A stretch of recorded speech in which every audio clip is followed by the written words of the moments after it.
on interpelle un individu qui a 16 ans pour un délit de droit commun, pour un vol avec violence, malheureusement très souvent 2 jours après on le revoit dehors en fait. Et ça, c'est ça qui nous pose problème, c'est-à-dire que nous, les policiers, notre travail, c'est d'essayer de protéger au mieux la population. On a signé pour ça, et on a l'impression qu'en fait, c'est un coup d'épée dans l'eau, en fait. Et on aimerait, quels que soient les moyens qu'on donne à la police ou à la justice, que les choses avancent plus vite. On voit dans cette affaire, par exemple, que il semblerait qu'un des 2 individus devait passer en jugement en juin 2025 et qu'ils avaient interdiction de se rencontrer. Mais quel dispositif on a mis en place pour qu'ils ne puissent pas se rencontrer?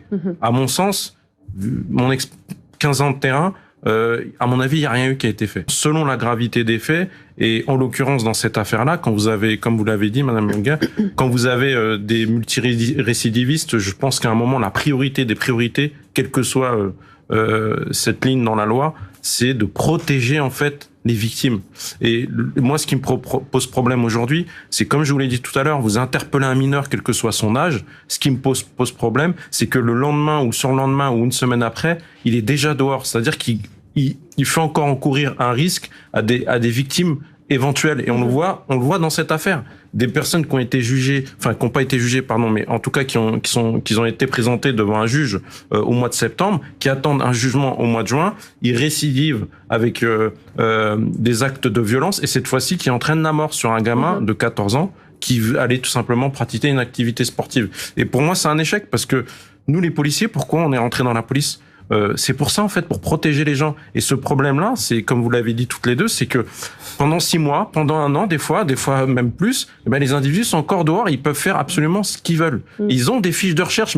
Mes collègues, quand ils les passent au fichier des personnes recherchées, ils ont des fiches de recherche. Dessus, il apparaît bien qu'ils ne doivent pas rentrer en contact, et il n'y a rien qui a été mis en place. C'est peut-être un manque de moyens, je sais pas. Mais nous, les policiers, on peut pas tout régler. Il faut qu'il y ait des choses qui soient faites par rapport à ça aussi. Nous, ce qui nous pose problème côté police, c'est que ce qu'on constate, moi, je suis rentré dans la police en 98, et il y avait la police de proximité, donc on avait ce contact qu'on n'a plus du tout, puisque c'est plus du tout une priorité. Donc on avait ce contact avec les jeunes. Je pense que pour le coup, faut féliciter les collègues de la BAC du 14e arrondissement qui ont trouvé tout de suite les individus, parce que justement c'est cette proximité, le fait de connaître le terrain et l'environnement dans lequel vous évoluez qui vous permet d'interpeller tout de suite les individus. Ce qui a été le cas, et donc bravo à eux. Maintenant, ce que je voulais dire, c'est que le mineur d'il y a 20 ans, moi ce que je constate, c'est que le mineur d'il y a 25 ans, 20 ans, c'est pas le mineur d'aujourd'hui en fait. Ici, on est plus dans un GTA. C'est la vision qu'on a. On a l'impression que les jeunes sont dans référence aux jeux vidéo. Voilà, aux jeux vidéo ultra violents où on s'attaque, on tue des policiers, on tue des banquiers, on tue des gens dans la rue pour leur voiture. On est vraiment dans un niveau de violence qu'on n'a jamais vu. Mais donc il faut adapter les lois, il faut adapter le fonctionnement. C'est ça qu'il faut faire. Voilà, c'est exactement ça. Faut s'adapter. Faut s'adapter parce que on peut. Voilà, aujourd'hui, parce que même les délinquants, les commanditaires, eux, ils les utilisent automatiquement.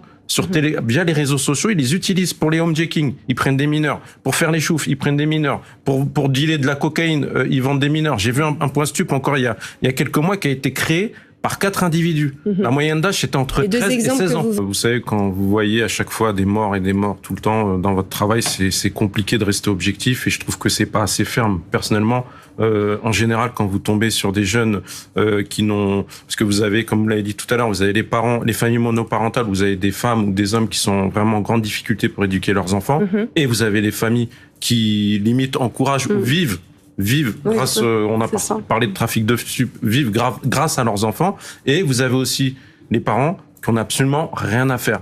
Alors ces gens-là, malheureusement, sans vouloir faire de généralité, en règle générale, si vous leur mettez une amende, ils sont insolvables, et c'est pas ça qui les fera venir. Nous, le nombre de fois où on intercepte un mineur qui a une fiche parce qu'il n'a pas le droit de revenir sur ce secteur-là, qui a une fiche comme c'est dans le cas là, dans le cadre de cette affaire, on le ramène au commissariat, on le met en vérif, on attend que les parents arrivent. Des fois, les parents n'arrivent jamais. Et là, du coup, on se retrouve coincé. Parce que les gens ne peuvent pas prendre leurs responsabilités. Je pense qu'il faut être vraiment beaucoup plus ferme avec les parents pour que vraiment ils prennent je sais pas, peut-être même quitte à faire une vraie étude et puis placer les enfants dans des centres d'accueil, dans des foyers, ou voire même les placer.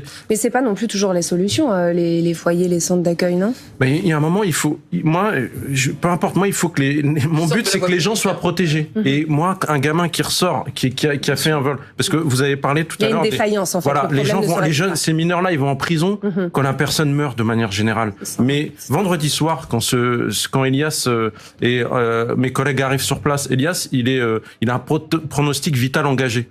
Voilà. Si jamais il avait un pronostic vital engagé pendant une semaine, ou que finalement il se remet de ses blessures, donc en fait le gars, on peut le remettre dehors. Par contre, s'il meurt samedi, là, ah oui, il va en prison. Non, faut que le gars il soit sanctionné, parce que sinon il va réitérer les faits, malheureusement. Il faut le protéger. Il faut absolument protéger la société. Et ça, c'est le plus important. Donc, peu importe l'État qu'il met en place, mais en tout cas, il y a des lois qui existent déjà. Moi, j'ai l'impression, c'est mon avis, qu'elles ne sont pas assez. La réponse pénale, elle n'est pas assez ferme à mes yeux.